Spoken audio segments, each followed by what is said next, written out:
Hello, welcome to Soulprint Intuitive Tarot. I'm really glad you're here today. It is June 1st. So quite the weekend. Quite the weekend. Um, it, you know what? I don't even know what to say. I don't even know what to say. The situation has escalated to a point and a place where hopefully even people who are not awake might wake up and realize that this is a really incredibly sad commentary that in this day and age, there still have to be groups of people who are being treated the way, certainly in the United States, the way Black people are being treated. There certainly are other countries where there's likewise atrocities just because, you know what, you don't look like me, or you don't believe like me, or you don't think like me. And that's concerning. It really is. But more to the point, I want to know what's going on and why it's happening. And I'm not talking about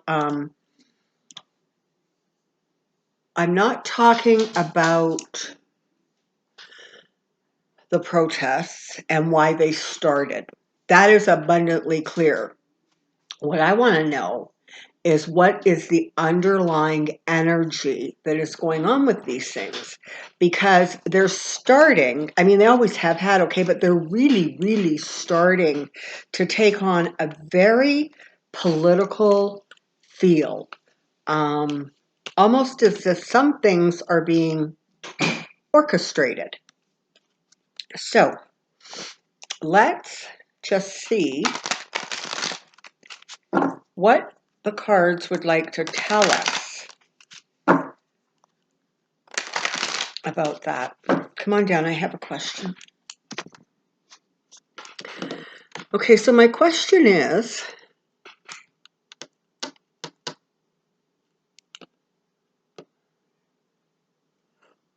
what is going on politically around the protests? Politically around the protests, politically around the protests.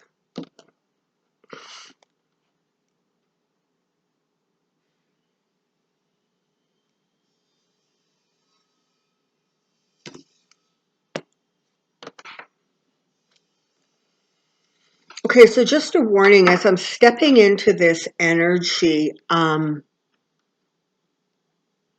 it's volatile, it's moving very quickly, things are shifting very quickly. So if I sound a little bit more scattered than normal, that's why, because this energy that I'm stepping into does not feel at all stable. It feels really up in the air. Okay, here we go. Okay, so right now what you have is you have a situation where as more and more light gets shed on behaviors, you have the government in a place, in a position where they are having to respond to the volatility of that.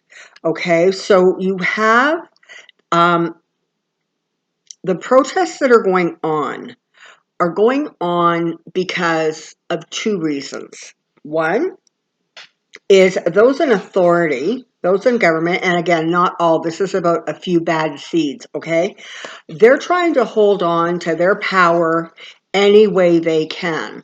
And so that is where you get these sort of abuses in police forces. You get these abuses within the justice system. You get abuses that have become so blatant that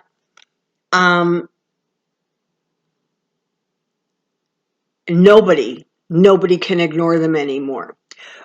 And I don't tend to follow this particular aspect of the United States, and I don't particularly follow it that closely. So I hope I'm not really sticking my foot in it and saying the wrong thing when I say that energetically, what is going on now, it doesn't feel as if the Black community are the only ones that are fed up. I was not surprised. In fact, frankly, I was gladdened to see all of the non-Black people who were out and about and supporting that cause. I've even heard, it told that in a couple of different big cities, a lot of the police force has took the knee and joined the protesters. And that's as it should be, right? Because as a blanket organization, the police are not horribly corrupt. We'll go there. But it is important that within the police systems, that the officers and the administrators and those people start to really realize that some of the injustices are ridiculously beyond the pale. I'm thinking right now, for example, of the two CNN reporters. And I'm not sure what was going on there, but it seems to me as if they were someplace where the police really wanted them to move away from, I think. So they went over to the white guy, and they said whatever they said. They talked to him and said, move it along or whatever they said. They went to the Black reporter and arrested him. And he's literally saying to them, I'm with CNN. This is going out live on live television. And the cops didn't care. They didn't care. And that is the tragedy. It's the arrogance of it, right? Even that situation with Mr. Floyd. So you have these police officers who are literally either murdering and or are an accessory to murder, not caring that people are videoing this, not caring that people are recording this. Arrogance has gotten so out of control, it needs to be corrected. But what you have is those arrogant people, that energy, that feeling of I am superior, you are less than me. Those ideas, they are being held on to like, it's like these people are clutching with their dying breath of the old days, the old times, the way they want it to be. So there's a lot of instability going on right now. There is a lot of anxiety going on. But this is what's fascinating to me. Oh, there he comes. Knew he had to be here somewhere, boy, oh boy. All right. And this is why I felt like this reading could be really a little bit disjointed, okay? So, of course, as you know, this is my card for Donald Trump, okay? And we have here him trying to evoke emotions. Okay, now this is the thing. So the other day, I don't know, one day last week, he did this whole when the looting starts, the shooting starts. Apparently, that statement comes from the late 60s, connected to the police force. So it doesn't have a good connotation. It has a connotation about, we're going to start shooting you, especially if you're Black, if you're looting, if you're whatever, okay? Now, he claims, well, I don't know why I said that. I just have heard that expression for forever. And you know what? That might actually be true because he's not the smartest guy around, right? You know who does know that? You know who's well-versed in that kind of rhetoric and that kind of language? Yeah, Stephen Miller. This is Stephen Miller's agenda that is playing out. Now, understand it's two separate things that are dovetailing. On the one hand, you have the basic horror, disgust, exhaustion. I'm not going to take it anymore, fed up attitude of the protesters, which frankly, in my humble opinion, is more than valid. But you also have that slimy political slant to things. And you have Donald Trump really trying to antagonize or whip up emotions. Why? Because the only thing he has left is his evangelical base. Well, and a few really xenophobic, bigoted people. By and large, though, and unless even some of the evangelicals have started to move away from him because it's become too extreme. However, let's not lose sight of the fact that one of the things that was very attractive to the evangelicals about Donald Trump was that he was really a very likely candidate to start that race war. And they want the race war started because they believe that that is then going to bring on the second coming of Christ and the rapture. Now, as a non-evangelical person, in fact, frankly, as not even a particularly religious person, because I really am more spiritual, I find it absolutely insulting to Christ, the energy of Christ, that they think that the only way to bring him down, to cause this thing that they want to have happen, is by starting a race war, by literally going against his teachings. It's insanity. But for Donald Trump, there is an absolute method to the madness, because he wants to get his people so whipped up that he gets that base really energized, and hopefully he can draw people back who have left him, or maybe even some new people. I think, frankly, that is an exercise in futility.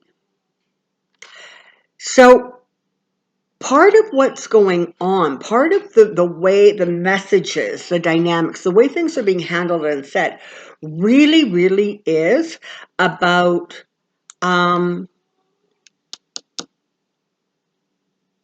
keeping his base riled and creating more unrest, more upheaval, more destruction, more anger. And that's what he's doing. So aside from the fact that you have this really valid protest going on about police brutality, you also have this snake oil salesman trying to amplify exactly what's going on. He wants it to get bigger and bigger because he believes that that is actually what's going to win him an election. And this is a terrifying turn, if you will, that the United States seems to be taking under his, I'll use the word leadership really loosely. Okay, but,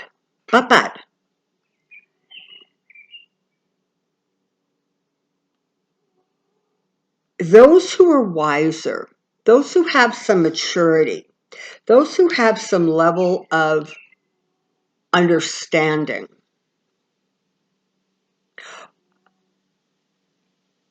are recognizing that this is a really opportune time to really push forward with that message about unity, about breaking down those sorts of race or economic structures or labels. And so that's quietly going on. Somebody says we need more laws or we need stronger laws, and they're getting like really strong pushback on that. Because the problem isn't that you need more laws. The problem is that you need them to be handled in a equal and fair manner. The laws are not being executed with that kind of blind justice, if you will, because it's if you're one color, the law works this way for you, and if you're another color, the law works that way for you. But what's happening is more and more people are starting to say, this is enough. We cannot keep having our cities go up in flames because we have people on the force or people in government who are just completely prepared to continue with that old way of thinking, with that antiquated, unjust way of thinking. So you have those who literally are turning away. They're turning away from the law, right? They're younger souls. They may not be young in years, but they're young. Their soul is young, and they are still really attached to a very violent reaction. They come from violence, and they're not ready to let go of that. But ultimately, there's going to be a great deal of disappointment with that behavior because there's so much illumination going on that it's getting to the point where things are going to really, there's going to simply be a need for the government to come together. It's going to be a way, and all levels of government, whether that is local police forces, whether that is mayors, whether that is governors, and indeed whether that is your federal government, are going to really, really stop having to give happy talk or sincere happy talk out there. And they're actually going to have to start thinking about ways outside of the box, outside of what has been done before, to start moving this situation to a place of healing.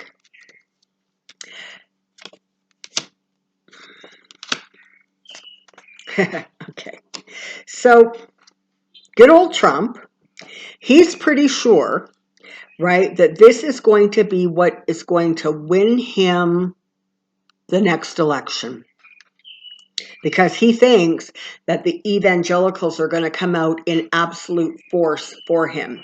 He thinks that the racists and the white supremacists and the bigots are going to come out for him in form. And you know what? They're gonna, okay? They're gonna. Maybe not all of them. Maybe a whole bunch of them who didn't actually, who actually voted for him. Are not going to come back. But a lot of them, this is exactly what he thinks he needs to do to be in the money, literally, to win the big prize, to cement his legacy, to, carry his name forward in the history books. Lordy, his name's going to get carried in those history books. Unfortunately, it may very well be on par with the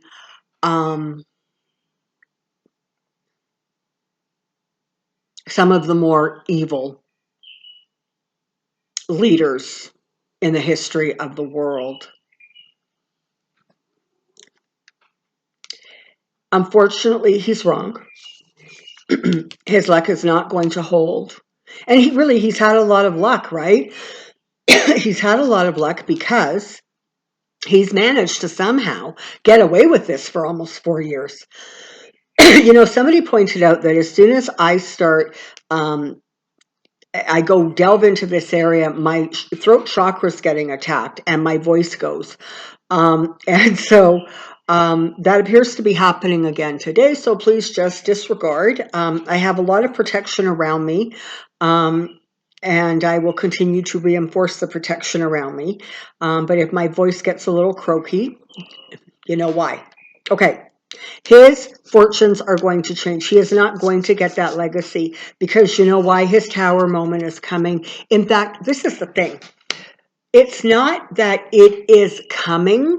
It is that he is in his tower moment. This is like a slow release disaster, okay? This is not a boom. It is a absolute deterioration of whatever foundations he thinks he built or created or has been created for him, so he and others around him can push forward their own agendas. But the foundation has gotten so weak and it's all shaking. It's all shaking. And that's what we're seeing right now. But trust me when I tell you, his tower moment has started. It's just not going to be a big bang as much as it is going to be this continual deterioration or, death by 1,000 cuts, right? It's the same dynamic. It's the same energy.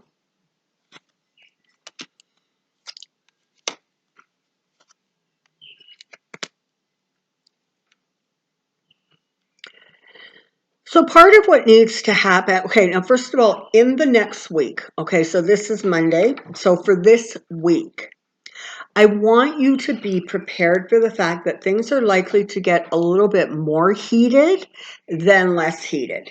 Because the more governments try to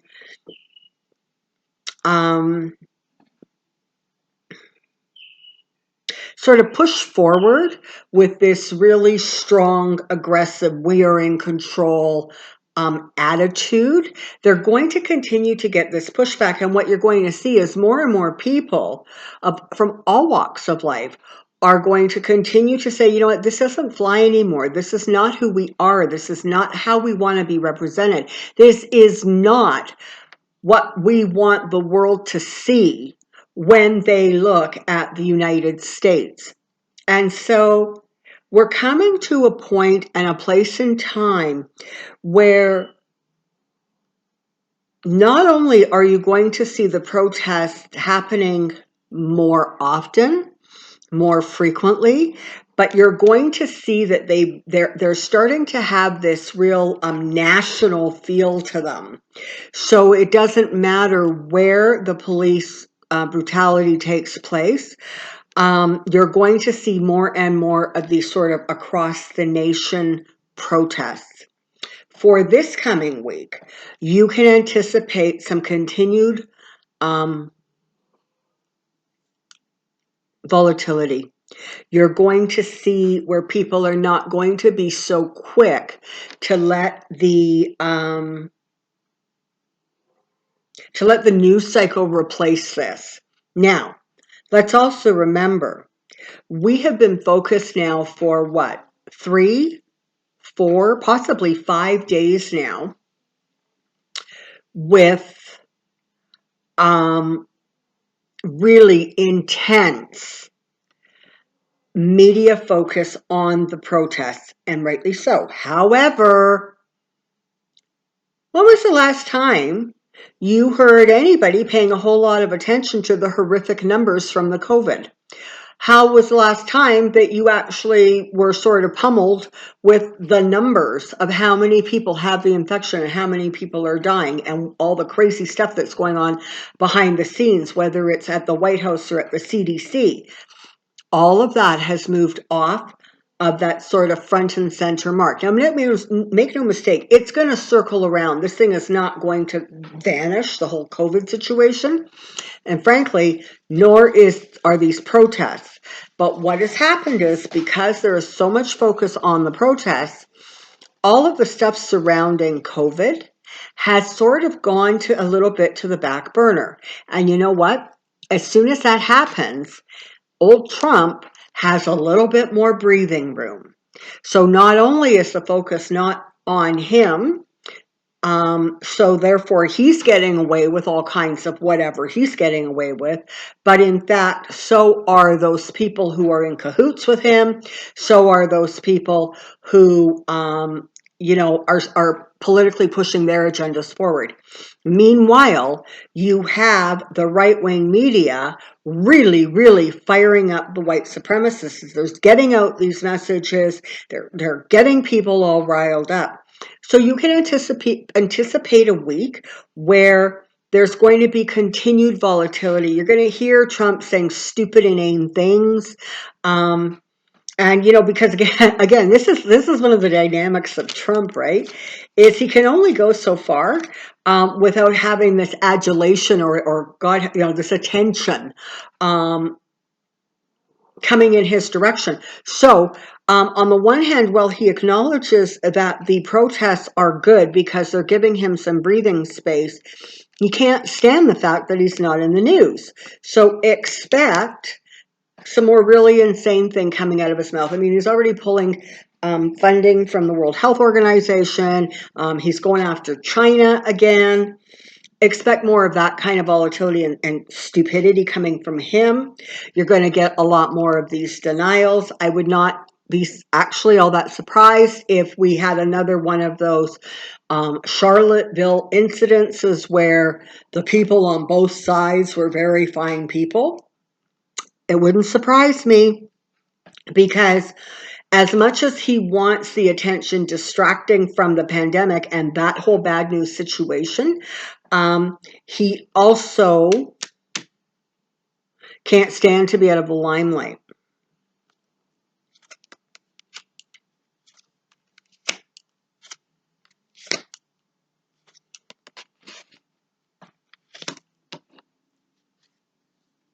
Okay, so these cards that I hold on here.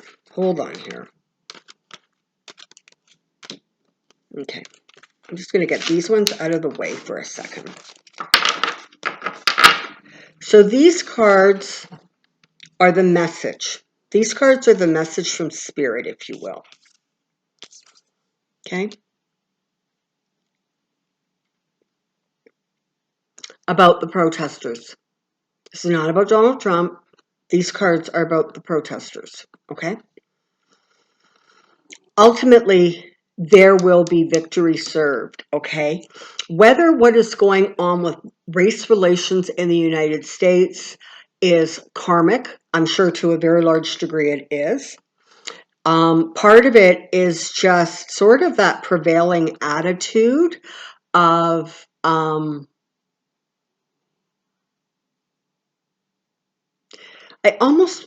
it's almost like an arrogance that some Americans have and display, that whole idea of we are superior, we are better.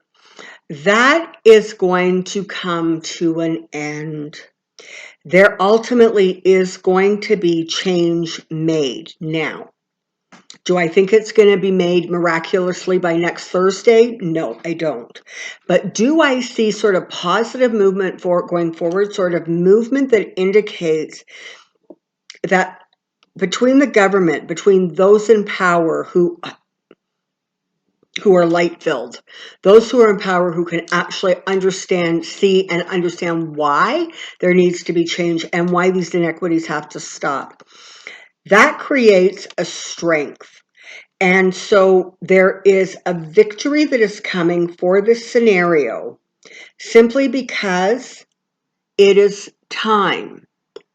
We cannot, as a people, expect to raise the vibrational energy of the planet when this kind of abuse is going on. So frankly, just in our evolution, the revolutions are going to help with the evolutions, but we must always remember that the evolutions or the revolutions have to be peaceful, with strength, with understanding. They cannot become violent and aggressive.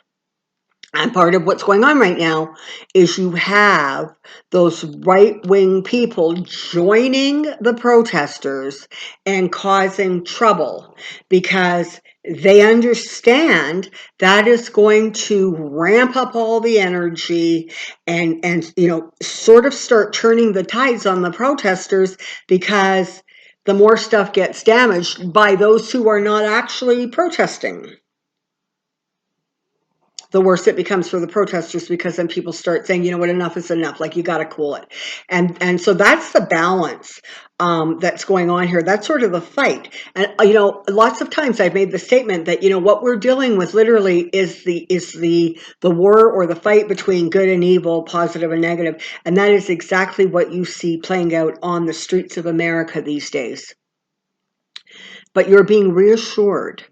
You're being reassured that the pain that you have felt, the disappointment that the community has felt, frankly, the disappointment and the pain that the entire country has felt, and frankly, by extension, large portions of the world have felt, are coming to an end. It's going to end. You're going to bring it down. It's going to take a little bit of time, but there you have the promise and the hope and the success